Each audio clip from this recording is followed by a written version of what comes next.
Bossman Show, friend of the show, Casey Alexander, coach over the Belmont Bruins over there on Belmont Avenue. What's up, Casey? How you doing, man? I'm good. How are you? I'm doing good, man. Hey, man, let me just start off in March, man, when everything shut down, man. How was it for you and your staff, man? You'd already played the tournament. It was already ended.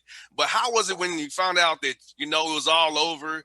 Your seniors had to go home for good, couldn't see them again, and your guys away from you. How was that, man? It was tough, really tough. You work all year to put yourself in position to play in the NCAA tournament, and our guys did that. We win the regular season, we win the conference tournament, and we're practicing for the NCAA tournament on a Thursday, and then they all go home on a Friday. And for most of them, I didn't see them again until the end of August. It was amazing. And so a lot of disappointments, but a lot of opportunities for growth. We learned a lot about ourselves and how important this game and our team is to us. And so, we're better because of it. We never would have wanted it, but we're better because of it somehow. It's crazy, man. My last interview was with you. I talked to you on March 10th, right before everything went crazy, man. Like, you have a last interview for the whole year went crazy, man. It's just wild, Casey. And like you said, man, I feel like, 2020's made us all better as people, our players, my interns, your players. I feel like it's making us better leaders, better men, just having to adapt more than ever and be there for others that are not beyond ourselves. So I was been for you trying to lead young men, help them through all what's going on in our country, with all the pandemic stuff going on in around Nashville, Atlanta, all the places. How's it been for you, man? You're growing as a leader for you this past year. Yeah, I mean, it's kind of forced all of us to look at things from a different angle, and as much as I love being a basketball coach and X's and O's and games and strategies and wins and losses, you quickly learn that, life itself is a whole lot more about it's about a whole lot more than just that. And so, yeah, it's been an incredible growth opportunity for us, learning how to handle that, learning how to navigate a team and lead young men. And, when naturally they're disappointed and mentally, it's a struggle for all of us, but it's changed perspective. We've all learned, a whole lot more about the things that truly matter. And in basketball and what we're doing is important, but it's not everything is the best way I could put it. Got there right, Casey. And I know for me, as you know, my mom lives in Nashville still. So for me coming to Nashville, it's like it's weird seeing Nashville kind of shut down still the way it is, and then they had the bombing happen there a few weeks ago. Man, it's all things that are happening. It's just like, wow, man. Basketball and radio is like, it's important, but getting to spend time with your family, love on your people, like your family, your wife and your kids and your family in Nashville, my mother as well. Like, it's so much more important. That's what we love what we do, but like you said, it's so much more important than just what we do. Yeah, everything has its place. There's no doubt about that, and in a lot of ways, being able to be a team, being able to play games, being able to practice, being able to have some sense of normalcy has been good. That's the case for everybody, but the reality is also there are a lot of people that are really hurting. A lot of people that have been tremendously affected with COVID and still are today. A lot of jobs lost, a lot of, financial troubles, a lot of mental problems. I mean, it's just, you in some ways you can't get away from it. So it's trying to balance those two things has been a challenge. Yet at the same time, it's been a blessing in its own way. Think about your coaches on your staff who help your players with their grades and academic advisors, because I know going from on campus to virtual learning had to suck for some of your guys, man. So talk about how your staff, assistant coaches who have some few players probably, and your academic advisor help keep your young men, and also Scott AD as well, helping your young men navigate that tough time this summer, being home virtually rather than being on campus at Belmont over there at your great campus.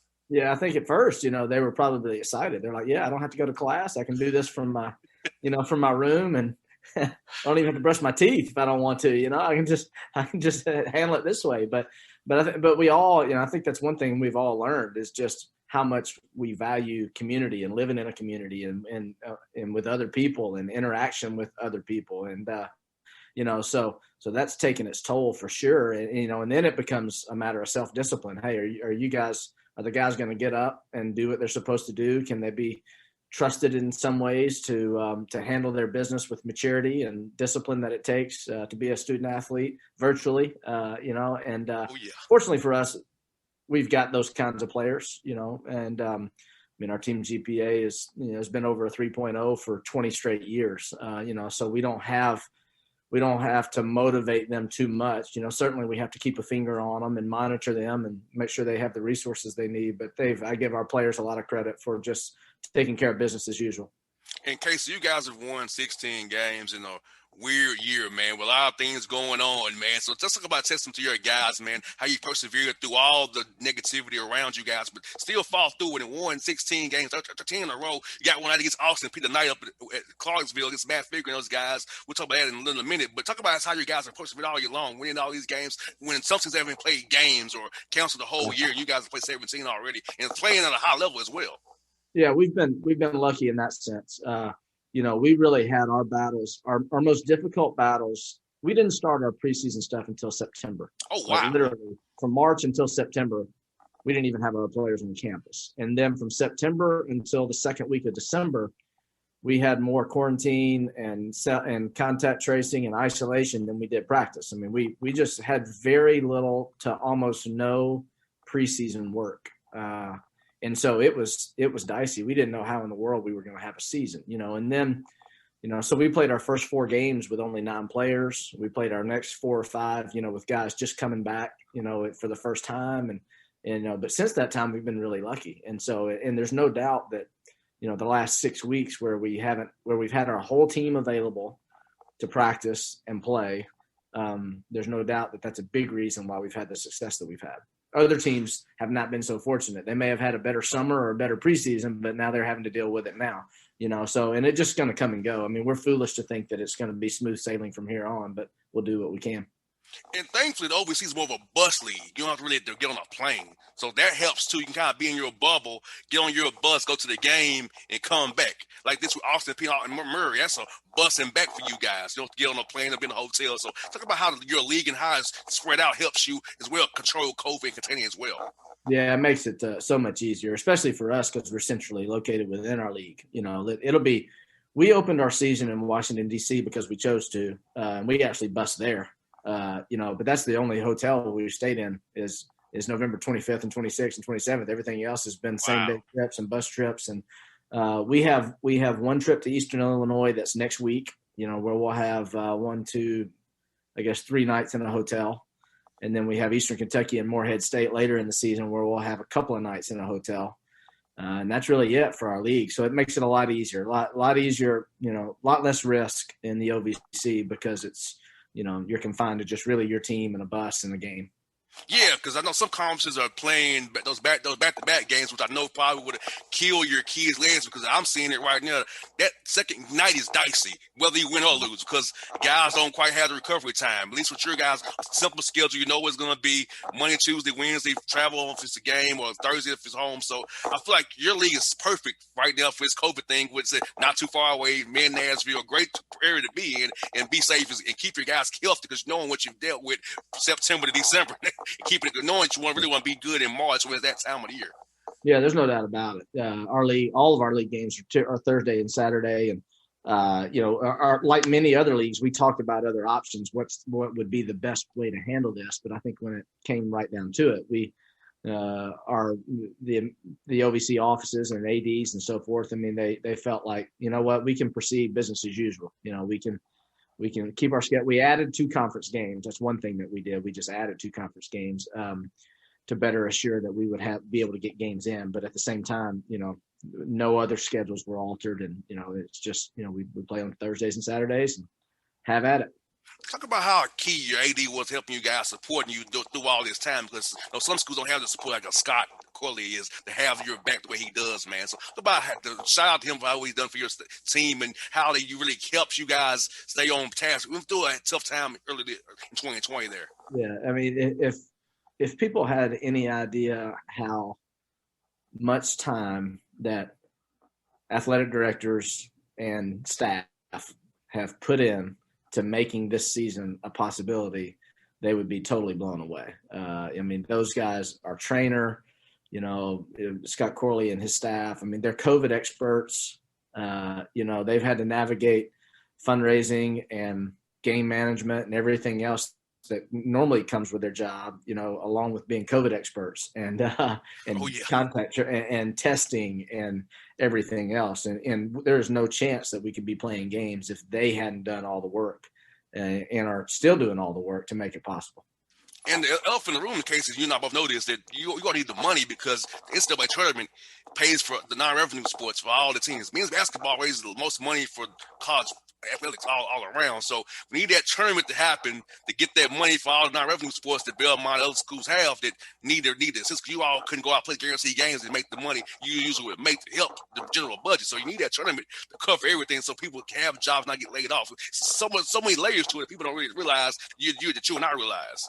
Yeah, absolutely. And I think it's priority number one for the NCAA to make sure the men's basketball March Madness postseason tournament happens, and they've put in, obviously moving it to one location in Indianapolis, is the safest route to go for that, and we're all just kind of crossing our fingers, hoping we can get there. Not necessarily, obviously I want my team to be playing in the NCAA tournament, but from a school and a budget and, standpoint that, we all need the NCAA tournament to be played because we all benefit greatly. Most definitely. In case you got a game out against Austin P. Matt does a great job. He's very intense. Terry Taylor's always a tough guy to cover. And defensively, he's always going to play you tough. So tell us about what you're on film for Matt and his guys, how tough the game will be night when you go up to Clarksville, play those guys stayed up there at the Dunn Center. Well, they're a tremendously talented team, and Terry Taylor is one of the best OVC players of all time. And he's a nightmare matchup for all of us. He proves it game in and game out. He's a walking double. He's, to his credit, he went from a guy that really was played inside the 3-point line his first year or two to a guy that has, deep range now from the 3-point line. He can drive it from the perimeter. So that's where the challenge always starts there, but that's not all they've got. Jordan Adams is a really gifted player. They've got role players that are coming into their own. So we absolutely know it's going to be a challenge. You can throw the records out for sure because they're just that kind of team, and Matt's teams always play hard. And we had 2 great games with them last year. We won one and lost one, and I would expect tonight to be down to the wire and look just like those did. Casey, last one for you, man. What was your quarantine hobby, man? I was playing the guitar and, man, getting walking doing the trails, man, here in Atlanta. So what was your quarantine hobby while you was in the house this summer, man? Well, my wife would have kicked me out of the house if I was trying to play a guitar. Even though I'm a Nashvilleian and lived here my whole life, I don't have a musical bone in my body. Golly, I walked the streets of Nashville more than I ever thought I would. We did some serious exercising, and I definitely read a lot more. I like to read, but I usually don't take the time to do it, and I did a lot of that. So, and really just, I spent a great amount of time with my family, which was needed and helpful and useful. And I would say, too, Casey, with you guys not being able to recruit, so I guess you're at home more now than ever because, your wife sees you more, kids see you more now than ever. So is your wife sick of you yet, man? She happy to see what she has, man? Yeah, she wants you to get back on the road. There's no doubt about it. Yeah, and that part has been really unique. Just, not only with our season not traveling, but, not having, usually an off day for us means we travel somewhere to go watch somebody play, and so now off days are off days. There's nowhere to go. So, somehow we keep ourselves busy. It seems to never stop, whether we can travel or not, and the coaches are just wired that way. Keep me busy, give me something to do. And we find something to do pretty much all the time. I got you. Hey, Casey, man, thank you for your time, buddy. Hope to see you real soon. I told you, Greg, I miss seeing you guys, man. Hopefully it's COVID stuff lets up, man. I can see you guys again, come by the office and chop up with you again. We always did the last few years, buddy. That's right. Yeah, I look forward to that day myself. All right, buddy, be good. Because look good out there against Miss Matt, man. Thank you so much for your time, buddy. Take care. All right.